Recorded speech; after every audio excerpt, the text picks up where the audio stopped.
Hello, welcome to the Kristen Willow Show. I am your host, Kristen Volosinovich. In the hot seat, once again, a bestie showed up for me. She fought me tooth and nail. Mm-hmm. She said, maybe in a couple months. No, tomorrow, noon. And thank you so much, because I know you were having reservations with this and you showed for me. But her message and what we're going to talk about is so massively important. And without further ado, one of the loves of my life, Allie Strickhouser. Thank Woo! you.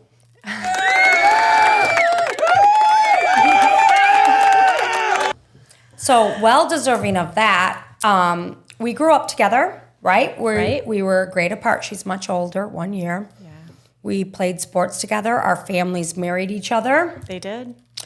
And she has an older brother and older sister, so it's been us, right? Mm-hmm. For long time. Decades. Okay, and so we'll start, because with Allie, I'll just kind of set the scene. Very athletic, always has, great, healthy person, beautiful, clearly, and just always, stellar, phenomenal. That's my filler. Mom, just really someone who is just solid. And she doesn't post on social media. Everyone in Fenton wants to be her best friend, but she won't be. She has her best friend. She's limited. And then she never posts, not a big social media girl at all. And she posted, when did you put your post out? I think it was middle of May. Middle of May. So, was it right? Yeah, because it was about 6 weeks after the event. Okay. And then it hit my feed a little later, but I haven't been on social that much. But I saw it and I just started bawling. And I messaged you immediately and just said, I need to talk to you when you're ready. I can't believe it. So let's talk about what your Facebook post was about. Okay, so like Chrissy said, I don't post that much. And I thought, so what happened to me, I'm 53, and I had a heart attack, a few of them, and I had no idea.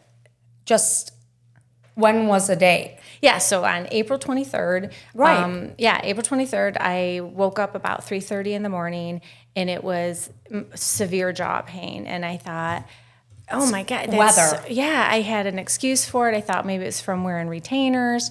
So I grabbed them, took them out, and went to put them on my bedside table, and then my arm ached. And then you knew. And and I kind of poo-pooed that too. Yeah. Mike woke up. He started Googling it. He's like, that doesn't sound good. And I'm like, oh, just hold on. I'm fine, So I was like swinging my arms around, and I fell back asleep. Mm-hmm. And then at 4:30 a.m., I woke up again.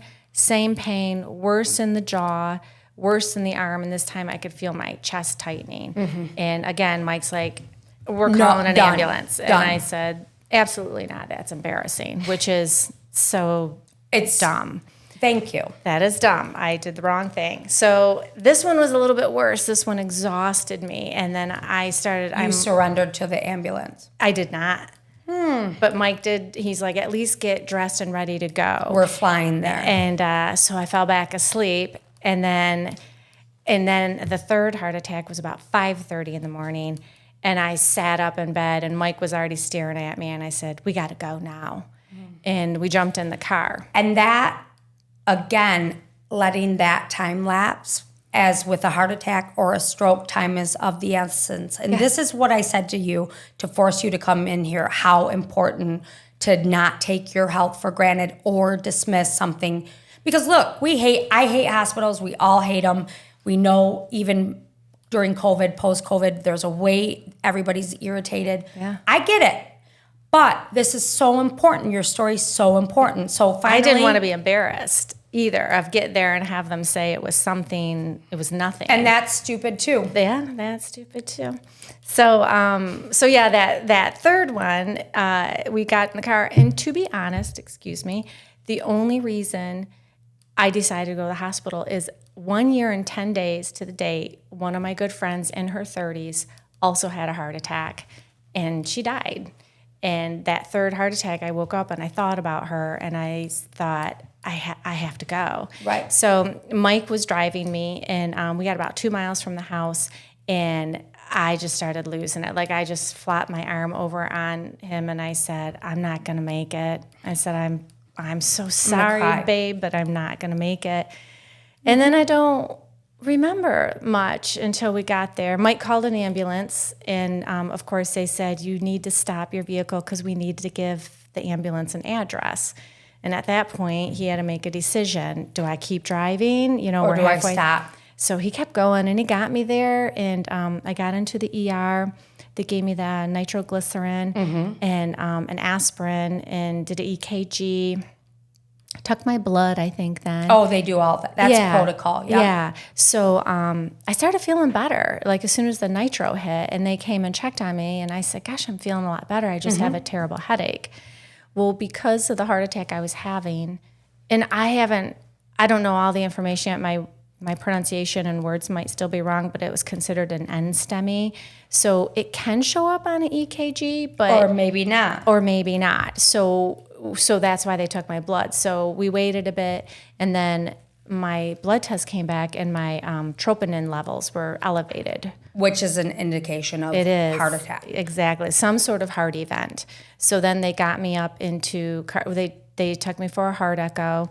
Mike called the kids and the parents and said, Allie's stable, but she's having symptoms of a heart attack. They're not sure what happened because... Gosh, that call. Yeah. And that was an okay call because I was You were stable. Fine. And so the kids were, you know, they're both adults. They're working and they're calm and, you know, they're great. Yeah. Sam and Audrey, shout out. My babies. They, and they got me up to the cardiac floor after my heart echo. And around 4 then in the afternoon, almost 4:30, I told them, I said, man, it's starting to hurt again really bad. And again, You told it you were in the hospital. Yep, I was up on the cardiac floor. Oh, you were on the cardiac. Yep, floor. and the nurses came in and they're like, "Well, your vitals look pretty good," and they did again because the type of heart attack I'm having, they don't see it very often. So there was no urgency within the medical staff. They called a SWAT team up because they didn't, and they had a crash cart there and everything. But then when they hooked me up to the EKG and stuff, it just doesn't show up. Right, the vitals look good. Your heart looks fine. Yeah, you can only react to what you have, right? The information you have. And then, so they started leaving the room and I was still, and they gave me more nitro. So that helps. Calms you, yeah. So I was going to ask, what's your mindset when you are surrounded by the SWAT team with paddles? Are you freaking out or are you just kind of out of it? I'm pretty weak, so escalate. Yeah, so I'm not like dramatic or anything. I'm just like, man, I just don't feel good. Right. And now this fourth one, it's hurting. Like I'm like really straining to get my words out. And what time was that? It was about 4:30 in the afternoon. Got it. And so they step out of the room and Mike comes back in. Sorry, I talk with my hands. Show's over. So Mike comes in and his mom and dad want to come in and see me. Audie, my daughter's just getting there, and she's coming up to the room, and I just see just blackness. It's like slowly coming in, and Mike's at the foot of my bed, and in my head I'm saying, "Hey, Mike, help! It's happening again. I'm dying. Help me!" But he was right there, and he's like, "You weren't saying a single word." And then eventually all the blackness just came around and just went boop. And for a minute, like my brain was still working, and I thought, oh my gosh, I feel so much better. I'm just going to take a little nap. And I didn't. I was dying. But that team at Genesis brought me back, and a lot of compressions, paddles. So I was very sore. I woke up to them kind of slapping my face, yelling my name. And my daughter had just gotten there for that, so it was a little hard for her to see. For sure. And so then, they were very excited that they brought me back. Still not fully understanding how things went so badly so quickly. And that's my concern is you're on a cardiac floor. Are they using a normal EKG that they would use in the emergency room or with first responders, or do they have advanced technology where they could have got that quicker, you know? And if they did, regardless, what can they do at that juncture? What happens immediately? Yeah. Like, I mean, God bless them. They brought you back. You know what I mean? But it seems like there's a little bit of I don't Pause. know, because that's the only experience I've ever had. Yeah. And you're not familiar with I'm heart really attacks? not, but coming back. I can say that.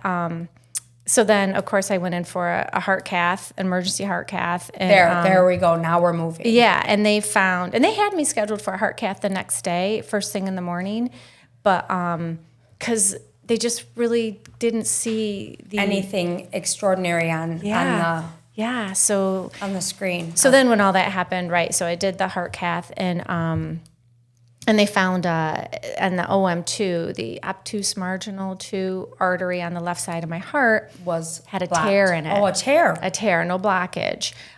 So that tear, and the best way I can describe it visually is almost created like a little hangnail, and then as the blood's pumping into my heart, that flap is closing off that artery, and that just changed the way my heart was getting the blood, oxygen and blood, how your blood flow was moving. So it reacted. So the heart attacks weren't the worst part. It was then I went into VTAC, ventricular tachycardia. Okay. And that's when the top chambers of your heart stop and the bottom chambers just go rapid. And so they needed to shock me to stop it and start it again. And regulate it. Yeah. So that was all very surprising. None of that was expected. Probably so fast you guys couldn't even process it. We just really couldn't. I mean, I was kind of out of it. Most of the burden fell on Mike. Yeah, and the kids, but and you know what? I hate to say this, but I'm glad you were out of it. Yeah. I'm massively grateful that you, and I think that's probably what helped you survive, is you didn't go into fight or flight or panic and stimulate your nervous system and the heart. You were out of it. And that's a blessing. I wasn't too worried about it. You're a miracle. I just kind of laid in that bed and let whatever they needed to get done. You know what, Mike, though? Her husband, her phenomenal husband, Mike Strickhouser's here. She's always been a laid-back, go-with-the-flow girl. So, I mean, he might differ and the kids might differ. But overall, in general, you know what I mean? You've just accepted life and rolled with it. And I wonder if that played a part, you know? Yeah, I don't know. Yeah. I do know that I was so mad because I've been healthy and I've made, from what I can tell, all the right decisions. This still happened. And but that's why the message is so important, because it can happen to anyone. The cardiologist team, who I do really, really like at Genesis, he shout out. Yeah, he was like, if you hadn't been as healthy as you are, you may not have you made wouldn't it. have made it. So, don't be too hard on yourself for being healthy and this still happening. Els, I say that if I wouldn't have lived that athletic life and not how I raised the kids, and we did it, and we were I drank maybe 4 times a year, if that, and it was a occasion, a holiday. Ran, we played volleyball every week, coached. I wouldn't have lived through my midlife crisis. Probably not. Woo! We are both survivors. You want to wear my vest? Yeah. I do. And I always wanted what Allie Coughlin wore or had. That is what they put me in after. So now I'm still wearing they call it a life vest. It's basically a defibrillator that I wear 24/7. Yep, and then it just monitors your heart, and if it goes a little out of whack, disruption, it'll... Yeah, I mean, I can, if it starts to go off, if it's going to shock me and I'm still awake, I can turn it off. But so if you're unconscious is how it is the only reason you would need it. So... Oh, look at me hitting the thing like you. I've always been an Allie fan. Does it beep and warn you it's going to shock you when you're It awake? does, yeah. So I do take it off to shower, and then when I put it back on, I have to go through the process of setting it up again, and so I click the buttons. But if one of the sensors is blocked or isn't getting a good read, if maybe I'm outside and started sweating too much, because it's just 4 metal sensors, and then I have a paddle here and then 2 paddles on my back. I don't know if you felt them when you hugged me. I did when I hugged you. I felt it. So what a trajectory in life, and what a moment to, we're all grateful souls. I know you well, but does this just give a whole new perspective? It does. It honestly does. It's just as how fragile we really are. It's amazing how much I can let go of now, because I used to just house all that and just hold it as stress, and that's a huge cause stupid. too. Mm-hmm. Menopause, hormonal dumpster fire, midlife crisis, 0 to 1,000. All those things can create that tear. They say that too. Yeah. So with menopause, no one talked about it, right? No. My mom did. My mom was a progressive. Oh, I heard all about it for 7 years, Mike. So with me, I went through it for like 8 years.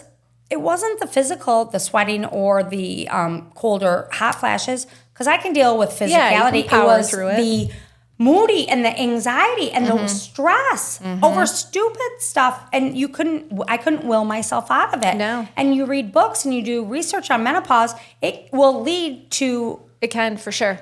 physiology, heart, thyroid, cancer.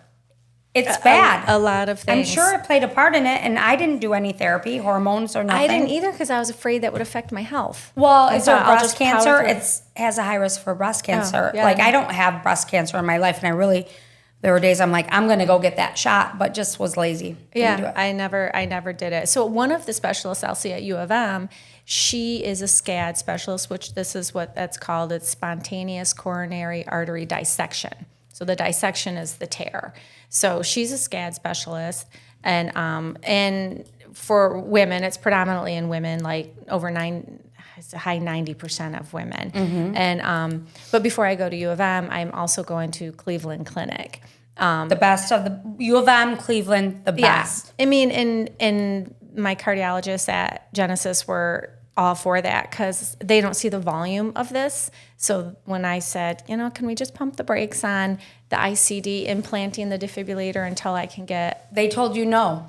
No, they did. He said, get another opinion. Okay, good. So respect that, because they had already went in, did the surgical, they fixed it, or there's no fixing it. They didn't. There's no way to repair It's it too even a little bit for like a stent or anything. So medicine. So they gave me. So I'm on medicine and and aspirin and your monitor. And then right I now. have the defibrillator. So I have the heart attack issue, and then I have the electrical issue. So and that's the defibrillator part of it. So I need kind of. There's an electrophysiologist in cardiology, so I have that specialist I need to see too. So I'm set up for that with Cleveland Clinic and also U of M. So Cleveland's in July, U of M's in August, and then hopefully we'll have some answers. But I can't go without a cardiologist, so I still have my cardiologist at Genesis who is monitoring things. And you have a relationship, and he or she... He's a rock star. Yeah, he's pretty good. To have him. Yep, he's pretty good. And he doesn't say he wants me to get. Not he wants me to get the second opinion, but he was all for it. He was like, absolutely. Let's just keep you good until you see. Yeah. So these upper echelon cream of the crop. Yeah. So you post 6 weeks ago. That's 2 weeks. How many weeks after the event? I posted 6 weeks after the event. Okay, so you posted 6 weeks ago, and then 6 weeks prior is when this started in April. And not being someone who puts a lot out there personally, what compelled you to put that post out real quickly?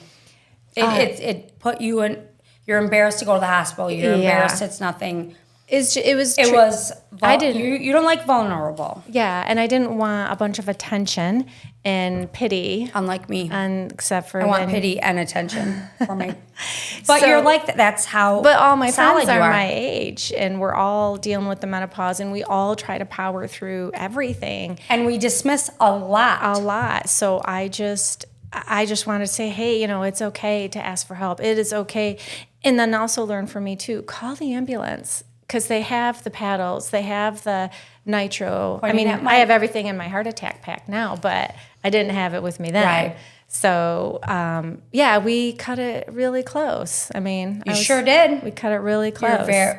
You're very lucky. I love you. It makes me love cry. you. So the protocol is what you went through right now, and now we know what the medicine, like you said, the cardiac pack, and then did you have to change lifestyle? Or do you have to kind of do they recommend anything? Well, don't go out and run a marathon. Yeah. A lot of things, because they wouldn't want me to be having symptoms and then like I did that on April 23rd, dismiss them because I was working on a shelf. I probably pinched a nerve. I was dismissing everything. So they're like, and my heart is still super healthy, like cholesterol, none of that's an issue. Great. But they don't want my heart to work too hard. Overwork. And it will. Yeah. So I still need to eat healthy, exercise. Oh, and I'm in cardiac rehab at Genesis too, which is... How many days a week is that? 3 days a week. And then what does that all entail real quickly? A lot of cardio. The new stepper, bike. Cardio? Yeah. Mm-hmm. Yeah. But not hardcore cardio, like steppers. I'm hooked up to a heart monitor the whole time, and then my nurse, Laura, watches me very closely, and I really get in a relationship with all Your the nurses people. there. Yeah. Yeah. And they just they get my heart rate up, and it's really good for me mentally to see that I can tax myself and I'm not going to fall over. Yeah. And they become your family. I broke my hand and had to have surgery, and I had to go to PT, and she was became my life coach therapist. Mm-hmm. Because I cried because it hurt so bad. It was so emotional. That was pretty bad. They become part of your, that was over a bag of chips, wasn't it? It was over flaming hot chips, flaming hot Fritos. It was Christmas. It was January 1st. And Mila said to Meg, are you eating my flaming hot chips that were in her stocking that were hidden in her room? Flaming hot. And Meg went deer in headlights. She's not a good poker face. And the fist fight began, which is fine. Fight it out. But my Christmas stuff I was taking down, they were ruining it. And I tried to get in the middle of it to take it out in the snow. And one's, a little bigger than me, one's littler than me, and the little one moved me out of the way. We play volleyball. We know how to dive. I knuckled on our hardwood floor and it broke my fourth metacarpal. Then the fighters, the enemies, became alliances and doctors. You're fine. It's fine. And it bubbled up like a water, and I've never broke anything like an overflowed waterbed. They go, we do that all the time in volleyball. They pulled it, started pulling it. It's fine. Like any only child, 40, I think I was 44, I called my dad. Your dad fixed Just it. get me out of this house. There are terrible people in there. And he took me right to McLaren. I go, you think it's broke? And he goes, didn't you have surgery on it? I did. Yeah. So what happened is I go in, I think it was Genesis. And I'm mad and I go in, I get in, and they do an x-ray. And my ortho was Dr. Head, and he was hot. Dr. Head. I love you, Dr. Head. Well, they gave me a shot, so now I'm feeling good. Warm blankets, and they were nice to me. That's all it takes. And then Dr. Head was there, and they go, it's broken, but Dr. Head said, I think it's going to heal on its own. I'm like, great, thank you. Then he goes, but I'm sending you to a specialist. Okay. Then they're like, you're discharged. I'm like, no, I'm not ready. Warm blankets, shots, nice people. I'm not going back there. I went to my mom's for 3 days. They blew me up. I said, don't call me. I'm not coming home. The girls. All of them. Mom, we're sorry. No. Well, I was mad because I went to Dr. Ohm, the specialist. He said, you need surgery. And I said, that's not what Dr. Head said. He goes, you mean my attending? Dr. Ohm is a 72-year-old specialist, Asian. I'm sure he's just not money grabbing. He's been around the block, just probably still in the game because they need him. He's not just going to do surgery to do it. Surgery and then 6 weeks of... Did we just jump back over here? Surgery for me, 6 weeks of PT. And I posted every day and cried and posted every day. Unlike you, I went... This is what happened. That's funny. So now rehab, they become your family. They take care of you. Now we're waiting for Cleveland Clinic and Michigan. And what a blessing to be alive. Mm-hmm. Yeah. And like you said, don't sweat the small stuff. She didn't want to come on air. I forced her. She wanted to push it out. I said, Allie, we are dying at 30, 40, and 50 years old, like no other generations before us. And it's as healthy as we think we live. It's the air, it's the processed foods, it's the environment, it's the stress, it's social media. Like, I don't think we realize the variables of stress, all that encompass us. And that's a good point too, Chrissy, because one of the mornings I went in there, my heart rate's usually really low because of the medicine I'm on. I'm usually like a 98/60. And before I even started working out, I was 120/60. And Laura said, what is going on with you? And I'm like, I said, I was a little upset with my husband this morning. I know it's weird, and Mike right? doesn't do anything He doesn't do wrong. anything wrong. It's all my fault. And she said, she's like, I'm really glad for you to see this because just that little bit can affect you. She's like, you just need to let it go. And you have to master your calm. You've got to master your EQ, your emotions. It's hard. We're emotive. Plus, we were raised by those baby boomers that were screamers and yellers, and we thought that was normal, Well, that's my family, but... It might be. Yeah. You're like, what? I don't know what you're talking about. I'm like, oh, is that just me? I'm on an island? Thanks, Allie. No. But you know my family. Jesus. Let me tell you. That's why I need cardiac therapy and much more. We have room. You should come in. Girl, I'll be there. Don't invite me. I'll show. Allie, can I get a fake heart pack? And then they'll go, Kristen, you really need one. Oh, gosh, don't say that. But you don't know. You really don't know. And why it's so important too, right? And to Mike's point of you got to go now and don't be embarrassed. Do not be embarrassed. Health, let me tell you something. One of our very close friends' mom she was 50, in her mid to late 50s, having heart palpitations. They called an ambulance. They did the EKG. They showed up at 3. They did the EKG here, Genesee County. It came back fine. They told her she's having panic attacks. They did not take her to ER. She got out of the ambulance and she dropped dead at 7 p.m. that night with my friend's oldest son, middle son, Griffin, who's like 18. And he started CPR on his grandma and she died. DOA. They came in. She was DOA. They put the paddles, took her, and she died 3 hours later. I'm afraid that could have happened too. Like I told Mike, if we had gone for the first or second heart attack, and if they had sent me home, I would have never gone back for later on. I would have been way too embarrassed, and I would have died for sure. And you would have, because you were in the car and you're like, I'm dying. I'm sorry. This is it. And that's just to also combat the first responders. I don't care, right? I'm livid about this. That was Caroline's world, her mom. They lived together. They were best friends. That's so sad. And to have the grandson experience, what a trauma. And that's why, you know what, battle those hospitals. I don't care. I'm glad you said that. You do have to be your own advocate. I think because of maybe my physical appearance, being a woman, being younger than the most data coming up, that I didn't look like I was having a heart attack. Right. So I wasn't.